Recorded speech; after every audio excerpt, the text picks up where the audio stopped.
Hi friends, இன்றைக்கி என்னோடய ஸ்டைலில் சிம்பிளான மீன் குழம்பு எப்படி வைக்கிறதுன்னு பார்க்கலாம் வாங்க. அடுப்பு பற்ற வச்சுட்டு நமக்கு தேவையான பாத்திரம் எடுத்துக்கலாம்.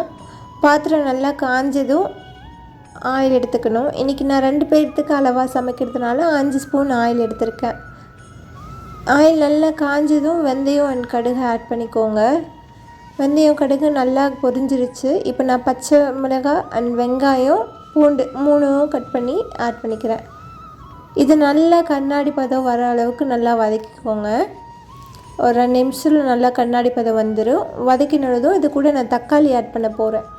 இன்றைக்கி நான் ஒரு 3 பழுத்த தக்காளி எடுத்து மிக்சியில் அரைச்சி அந்த சாறை சேர்த்திக்க போகிறேன். நீங்கள் கையில் பிழிஞ்சிக்கலாம், இல்லைன்னா நீங்கள் கட் பண்ணி கூட ஆட் பண்ணிக்கலாம். நான் இப்படி தான் சேர்த்துவேன். அண்ட் அது தக்காளி நல்லா வதக்கி விட்டுக்கோங்க. ஒரு 2 நிமிஷம் கலந்துட்டு இது கூட மஞ்சள்தூள் ஒரு 1/4 டீஸ்பூன் அளவுக்கு மஞ்சள்தூள் எடுத்திருக்கேன். அந்த மஞ்சள்தூளை ஆட் பண்ணிவிட்டு இன்னும் 2 வாட்டி நல்லா கலந்து விட்டுட்டு தக்காளி நல்லா எண்ணெய் பிரிஞ்சு வரணும். ஸோ 2 நிமிஷத்தில் தக்காளியிலேருந்து நல்லா எண்ணெய் பிரிஞ்சு வந்துடும். இந்த மாதிரி நல்லா எண்ணெய் பிரிஞ்சு வந்ததும் நம்ம இது கூட புளி ஆட் பண்ண போகிறோம். இப்போ பாருங்கள், நல்லா எண்ணெய் பிரிஞ்சிருச்சு. இப்போ நான் ஒரு எலுமிச்சம்பழம் அளவு சின்ன எலுமிச்சம்பழம் அளவு புளி எடுத்து கரைச்சி வச்சுருக்கேன். அது கூடயே வீட்டில் அரைச்ச குழம்பு மிளகாத்தூள் ஆட் பண்ணி அது கூடயும் உப்பு கலந்து வச்சுருக்கேன். ஸோ அந்த 3ஐயும் நான் இந்த தக்காளியிலே ஆட் பண்ணிக்க போகிறேன். இப்போ ஆட் பண்ணிவிட்டு நான் அது கூட குழம்புக்கு தேவையான அளவு தண்ணி இப்போயே நீங்கள் அட்ஜஸ்ட் பண்ணிக்கோங்க. நான் இப்போ புளி கரைச்சி வச்சுருந்த பாத்திரத்துலேயே இன்னும் கொஞ்சம் தண்ணி ஊற்றி குழம்போட கன்சிஸ்டன்சியை நான் கரெக்ட் பண்ணிக்கிட்டேன்.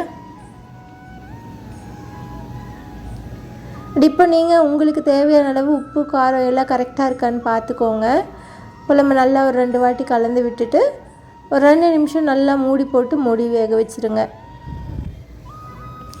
அண்ட் இந்த மாதிரி இந்த டைமில் இப்போ நீங்கள் உப்பு செக் பண்ணும்போது எனக்கு கொஞ்சம் காரம் கம்மியாக இருந்தது, அதனால் வரமிளகாத்தூள் நான் கொஞ்சம் ஆட் பண்ணிக்கிறேன். இந்த மாதிரி நல்லா குழம்பு கலந்து விட்டுக்கிட்டு ஒரு 2 நிமிஷம் மூடி போட்டு வேக வைங்க.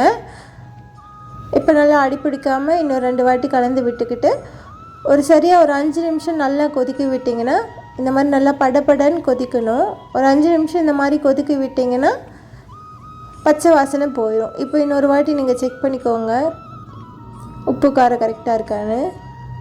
இப்போ குழம்பு நல்லா கொதித்து பச்சை வாசனையும் போய் அந்த கன்சிஸ்டன்சியும் வந்துருச்சு. இப்போ நான் கழுகி வச்சுருக்கிற மீன் உள்ளே போட்டுக்கலாம். இன்றைக்கி நான் வாவல் மீன் தான் எடுத்தேன். ஸோ வாவல் மீனோட தலை அண்ட் வால் அண்ட் உடம்போட ஒரு 3 பீஸ் போட்டிருக்கேன். இப்போ நம்ம கழுகி வச்சுருக்க மீன் இதுக்குள்ளே போட்டுட்டு ஒரு 2 வாட்டி மீன் உள்ளே போட்டதுமே ஒரு 2 வாட்டி கலந்து விட்டுருங்க. ஏன்னா மீன் சீக்கிரம் வெந்துடும். அதுக்கப்புறம் நம்ம கலர்ன அப்படின்னா மீனோட முள் தனியாக வந்துடும் இல்லையா, மீன் அப்படியே குழஞ்சிரும். ஸோ அதனால் ஃபஸ்ட்டே நீங்கள் போட்டனையும் கலந்துட்டு சிம்மில் வச்சு ஒரு 2 நிமிஷம் மட்டும் மூடி போட்டுருங்க. இப்போ மீன் நல்லா வெந்திருக்கும். ஒரு 2 நிமிஷம் தான் மீன் வேகிறதுக்கு. ஸோ இப்போ மீன் நல்லா வெந்து குழம்புலேருந்து எண்ணெய் பிரிஞ்சு வந்துருச்சு. இப்போ நல்லா கொதிச்சிருச்சு.